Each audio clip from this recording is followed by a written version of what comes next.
Três. Estamos de volta com o nosso programa Debate Contemporâneo. Desde já quero agradecer a audiência de todos vocês que nos ouvem de norte a sul desse país, de leste a oeste, e vocês que estão em outros países. Muito obrigado mesmo pelo carinho e da sua audiência, né? E vocês ouviram aí o primeiro bloco, falamos um pouquinho da área profissional da doutora e entramos falando um pouquinho de depressão e partimos para a ansiedade. O segundo bloco também foi todo, falamos um pouquinho também da síndrome do pânico e estamos ainda, vamos fechar com a ansiedade para nós entrarmos na área só de depressão também. E a doutora ela estava finalizando sobre o transtorno obsessivo compulsivo e fobia. Não é isso, doutora? Eu tenho como falar em poucos minutinhos, um pouquinho de cada uma dessas, né? E por Tem que sim. a ansiedade é uma doença? Ok.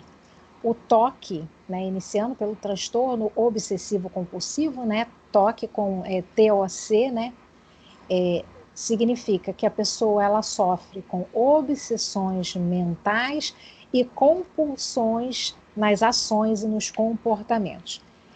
A obsessão, o que está por trás da obsessão? É o pensamento repetitivo.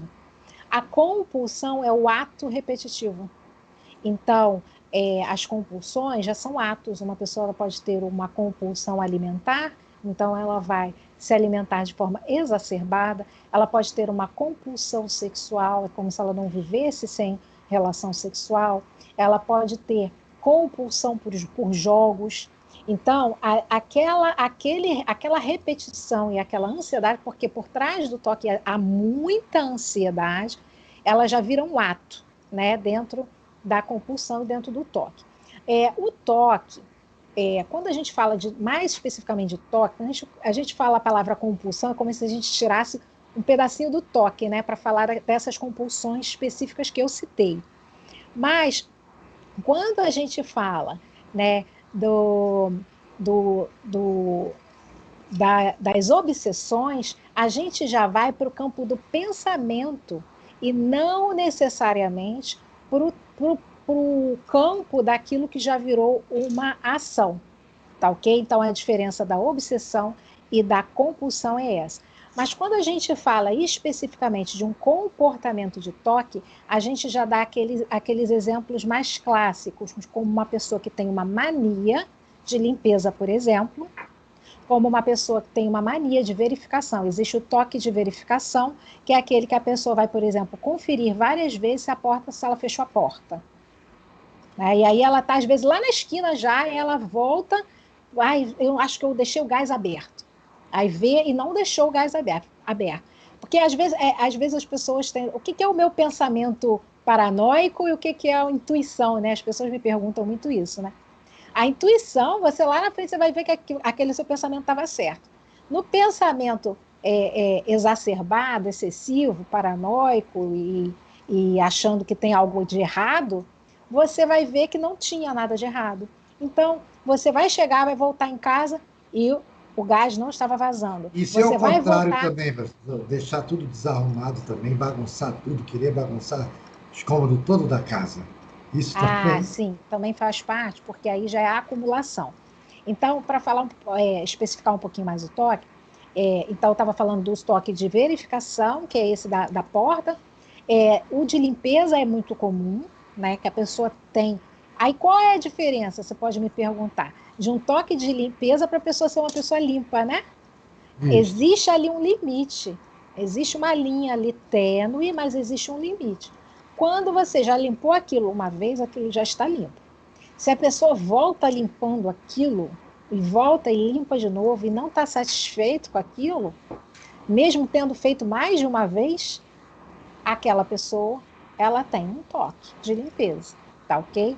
Ou até Entendi. pela frequência, né? Quando ela faz aquilo, algo que não precisava fazer todo dia, e ela faz todo dia, pode gerar essa exacerbação. O que o senhor falou, para eu falar bem rapidinho, é a acumulação. Parece estranho, né? Pensar que a acumulação é um tipo de toque, mas é. Por quê?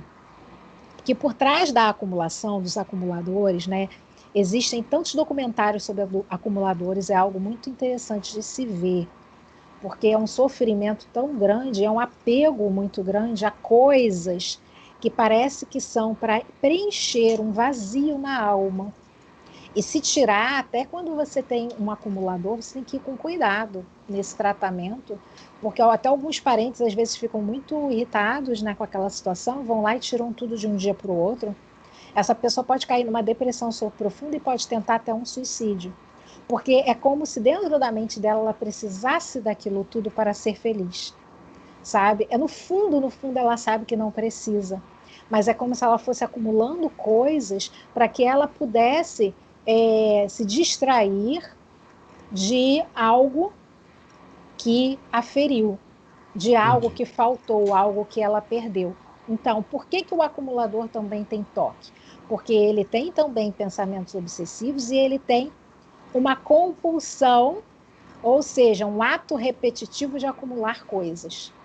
Entendi, doutora. E voltando ainda, né, nessa parte do toque e que nós estamos falando da ansiedade, e é possível ansiedade em criança, doutora? Sim, muito comum, por sinal. Aí a gente já entra numa coisa mais profunda, porque tem, às vezes, a ansiedade de uma criança, ela pode vir desde o útero materno da mãe. Ou seja, às vezes uma mãe que passou por muitas situações difíceis enquanto estava grávida, aí a gente já vai para um campo de psicologia perinatal, a gente já vai para um campo que até dentro da hipnoterapia, quando se faz uma regressão ao útero materno, é possível observar, né, que os sofrimentos muitas vezes que foram até traumáticos dentro desse útero materno. Então, um primeiro momento pode vir daí, essa ansiedade. Um segundo momento, nos primeiros anos de vida, onde essa criança tem a questão da amamentação. Essa mãe, ela pode vir a amamentar de uma forma muito ansiosa os filhos devido a problemas que ela está passando, ou medos que ela tem. Então, isso também pode passar para o filho. Porque o bebê, ele é a extensão da mãe nos primeiros meses de vida e até os primeiros meses, né? Principalmente além de quando a mãe está gerindo esse bebê, que está dentro dela na realidade, não é só a extensão, e quando esse bebê sai, mas ele continua sendo a extensão, porque sem esse peito, ou mesmo que seja uma mamadeira, sem, sem esse colo, né? E sem esse afeto e sem esse alimento que essa mãe dá, esse bebê não existe, não consegue sobreviver. Então, ele vai absorvendo também todas aquelas emoções, né? Mas muitas vezes também pode vir pela falta do pai. Essa criança já pode começar a sentir um sentimento de abandono ou de rejeição também desse pai, ou até da mãe também. Pode também vir. Aí essa criança vai crescendo. Aí vamos supor que ela vá para o jardim de infância. Digamos que esses pais sejam muito perfeccionistas. A minha filha tem que ser a melhor no jardim de infância. Meu filho tem que ser melhor na apresentação de Natal do jardim de infância. A roupa tem que ser a melhor, isso tem que ser melhor, o jeito tem que ser o melhor. Essa criança começa a ter excesso de os pais têm excesso de expectativas sobre a criança e a criança excessos de expectativas sobre si mesma. E aí ela acaba gerando uma ansiedade porque ela quer dar conta de tudo aquilo que esperam dela. E uma série de outras questões. Separação dos pais gera muita ansiedade. Mas a pior ansiedade que existe é a da alienação parental. É quando os pais se separam e o pai coloca a mãe coloca o filho contra a mãe ou a mãe coloca o filho contra o pai. Isso gera um nível de estresse e ansiedade na criança terrível, porque essa criança no primeiro momento ama os dois, mas ela começa a se sentir como que ela necessita tomar partido de uma das partes. Né? Ela necessita, seja uma criança ou um adolescente, por exemplo, que necessita tomar partido, porque existe uma pressão para que tome partido de quem está certo. E isso acaba gerando uma ansiedade muito, muito séria. Entendi, doutora. E também, doutora, hoje, né, nós sabemos que tanto a ansiedade como a depressão, ela causa também e gera o mal-estar, isso no campo físico, que é no campo da ciência, e também no campo espiritual, que gera, que nós chamamos que também existe espíritos, né, do cansaço, da pressa, da intranquilidade interior, do desânimo, da indolência, da distração. Inclusive, a Bíblia nos fala sobre isso E eu já quero deixar aqui registrado que estou escrevendo um livro sobre isso, né? Então, sobre esse lado espiritual, né, das coisas pessoais, até o medo também, além do campo científico, ele também é um espírito. E a Bíblia fala isso, que Deus não nos deu espírito de medo, né? Nem de covardia, mas nos deu de amor, de fé e de moderação. Né? Isso, se você quiser achar, querido, vou orientar você no livro de Timóteo. Mas lê o livro todo que você vai achar lá. Então, Muito bom. mas é assim. Mas isso tem causado também, a senhora é sabedora disso, que ano retrasado e passado, e este ano, gerou muito suicídio até de líderes, de sacerdotes, sejam eles padres, sejam eles pastores, né? Seja eles de qual religião for. E por que que isso acontece? As pessoas permitem isso na sua vida? Será que a senhora falou ainda há pouco aqui, porque nós estávamos conversando no intervalo, porque ele, além de ter os próprios problemas dele, porque ele pode ser um pastor, ele pode, padre não, padre em casa, né? Então, mas ele pode ser um pastor, mas pode ser um padre que tem seus familiares, tem os problemas da sua paróquia, ele pode ser um sacerdote que tem o seu cônjuge, ou uma sacerdotisa, né? E além de ter esses problemas pessoais, familiares e profissionais, que muitos pastores também trabalham, muitos religiosos, também ele ainda absorve de todo mundo. E essa sobrecarga, muitas das vezes, é uma pressão, tanto que a gente vê, infelizmente, muitos foram ao suicídio, ou caíram em depressão, piraram. O que pode isso acontecer? O que a senhora tem até para ajudar essas pessoas? Qual o caminho que elas devem seguir?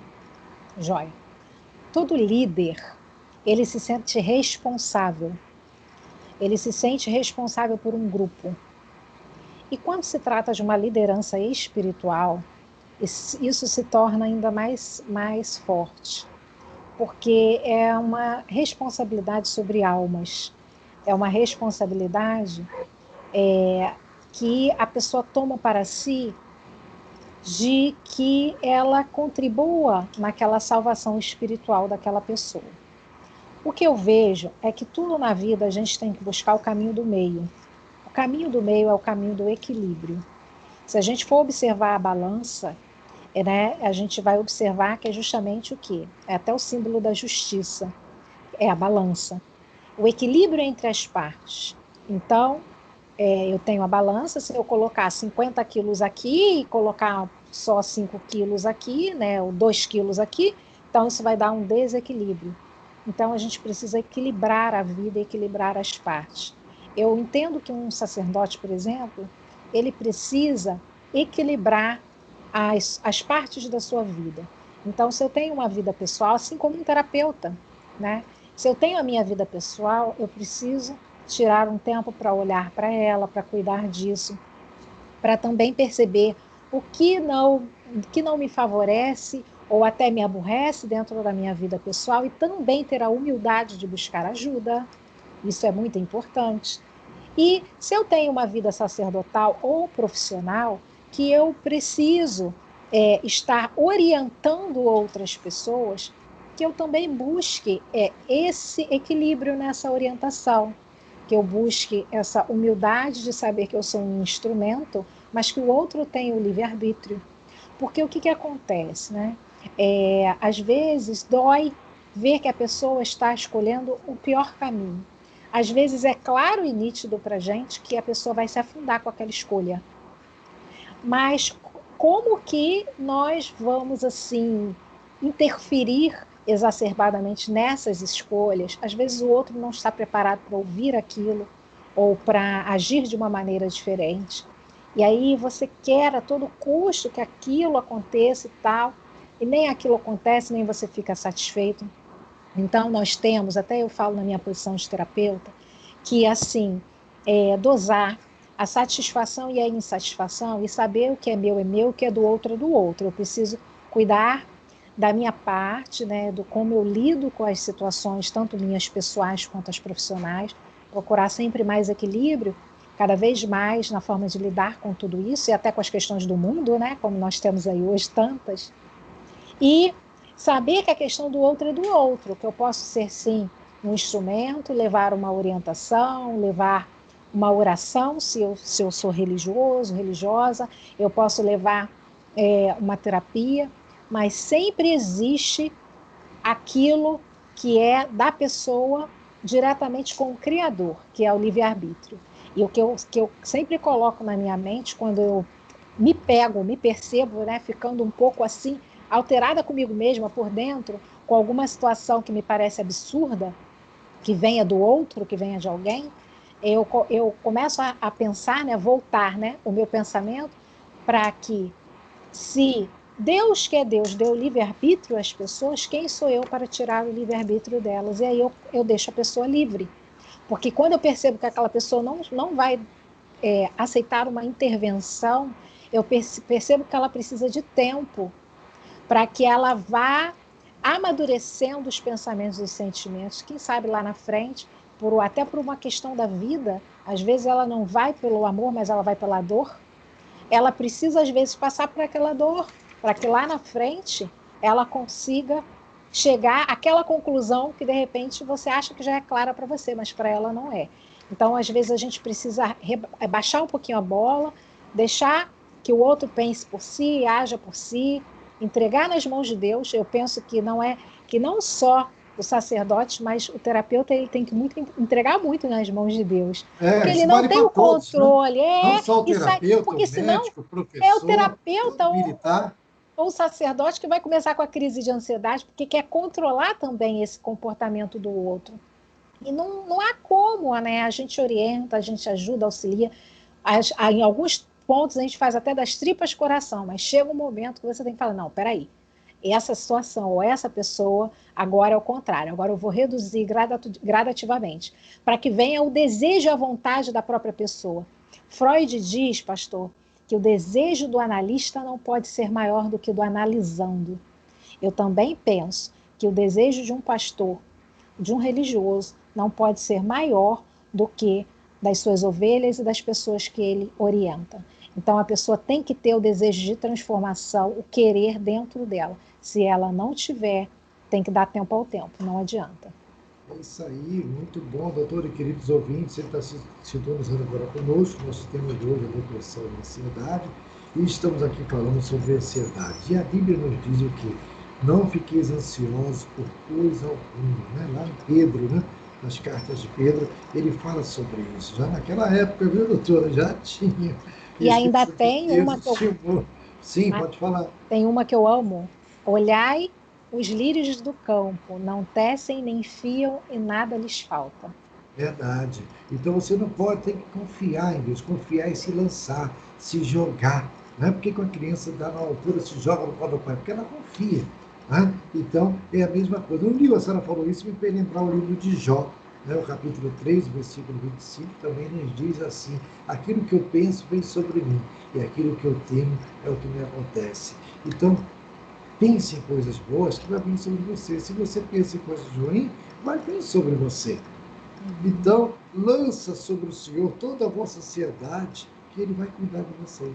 É isso, é a recomendação que a palavra de Deus nos dá. E, doutora, vamos Eu queria ouvir. só colocar um pontinho sobre essa Sim, questão bem rapidamente, espiritual e terapêutica ao mesmo tempo. Eu costumo trabalhar aos poucos, né? Eu vou observando se aquela pessoa tem alguma crença, e eu sempre falo para a pessoa que nós somos um ser integral, corpo, mente e espírito. Então, muitas vezes eu encaminho as pessoas, né, com sintomas ansiosos e depressivos, principalmente até os depressivos, porque isso muitas vezes também tem relação com algumas vitaminas e minerais que faltam no corpo, tá ok? Então eu encaminho que essa pessoa venha fazer uma investigação. Muitas vezes, em alguns casos também precisa fazer uma investigação neurológica, mas em muitos casos precisa de um profissional ortomolecular, que pode ser um médico, pode ser um nutrólogo, um nutricionista ou outros especialistas, que vai ver essa questão das vitaminas, dos minerais e dos hormônios, ou até um endocrinologista e etc. maravilha. Eu quero É até o, aproveitar, mandar um abraço para o doutor Iragildo, que é formada em medicina, médica e ortomolecular. Já esteve aqui no nosso programa falando sobre medicina ortomolecular e vai voltar também. Aquele abraço, doutor. Continua, doutora. e aí, essa é a parte física. A parte, ou até quando a pessoa precisa de um medicamento, né? E aí ela vai ao psiquiatra, né? Eu também encaminho. O mental, né? Corpo, mente, espírito. o mental, aí já é a principal parte minha. Então, eu vou trabalhar com essa mente, vou trabalhar com essas emoções, para que a gente possa reequilibrar esses pensamentos, esses sentimentos. E o espiritual, então, o que, que eu falo para essas pessoas? Busque algo que você possa acreditar no campo do transcendental, né? No Criador de todas as coisas, né? E naquilo mais que te trouxer um preenchimento. Então, eu sinto também, pastor Davi, que a gente tem que ter o equilíbrio entre essas três partes. E que uma pessoa muito racional, às vezes, ela evita ir para o campo do espiritual. E uma pessoa também muito espiritual, ela evita ir para fazer uma terapia, porque ela também acha que ela vai resolver tudo pelo campo espiritual. E não é bem assim. Tanto uma Então, tem que pessoa ter um muito equilíbrio, né, doutora? A balança ela tem dois equilíbrio, lados. Nós temos, como a senhora disse, nós temos o espírito, a alma, o corpo. A senhora usou o termo para alma, mente, que é a mesma coisa. é a mesma coisa. Vocês estão nos ouvindo, tem muitos religiosos nos ouvindo. A doutora não errou, não. É porque a mente é a alma. Quer dizer, e ela falou aqui bem claro, né? O corpo é o quê? A Bíblia diz que nós devemos cuidar do nosso corpo. Aí entra o lado que ela acabou aqui de falar, né? Da saúde, você procurar um profissional, né? De você se alimentar direito também, fazer exercícios. Então, isso nós temos a primeira parte, o corpo. Agora você tem a alma, né? Você tem a sua mente, que são o quê? Nossos sentimentos, nossas emoções, nossas vontades, nossos anseios. Né? E nós temos que ter cuidado para ir do lado do mal, não cair na depressão, não cair na ansiedade, não cair no estresse, e então tem que ter equilíbrio. E o espiritual é justamente isso também, né? É onde o seu espírito, você tem que buscar a Deus, tem aquela sede de se apegar a alguma coisa, né? Alguma religião.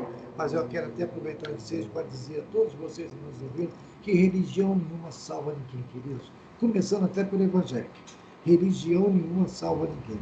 Quem nos salva é Jesus Cristo. Por isso que a Bíblia diz que Deus amou o mundo de tal maneira que Ele deu o seu único Filho para que todo aquele que nele creia não pereça, mas tenha a vida eterna. Quer dizer, não importa a religião que você esteja, mas eu te convido a você a convidar, não estou pedindo você sair da sua não, mas falar, Senhor, se é como esse pastor, esse apresentador, esse jornalista está falando, então entra na minha vida, entra na minha casa, né? Tem até uma música que fala sobre isso, entra e eu quero ver esse milagre acontecer, você vai ver que vai ter o antes e o depois na sua vida, não importa onde, que religião você esteja, eu não estou pedindo para você sair dela, eu estou pedindo para você convidar o Senhor Jesus Cristo, que é Deus, porque no Antigo Testamento ele tinha vários nomes, né? Então, para ninguém ficar perdido, ele se manifestou ao homem, né? Por isso que Deus amou o mundo, que deu o seu único filho, né? Que se fez homem entre nós, né? E ele acendeu os céus, ele disse, eis que eu vos dou todo o poder, nos céus e na terra, né? Ele pegou para ele e deu para a sua igreja, que somos nós. Então, aceite ele como seu Senhor e Salvador, que você vai ver o que ele vai fazer na sua vida. Nós vamos ouvir essa música agora e voltamos já já com o nosso quarto e último bloco, que é o Fique por Dentro. Um abraço a todos, continue aí.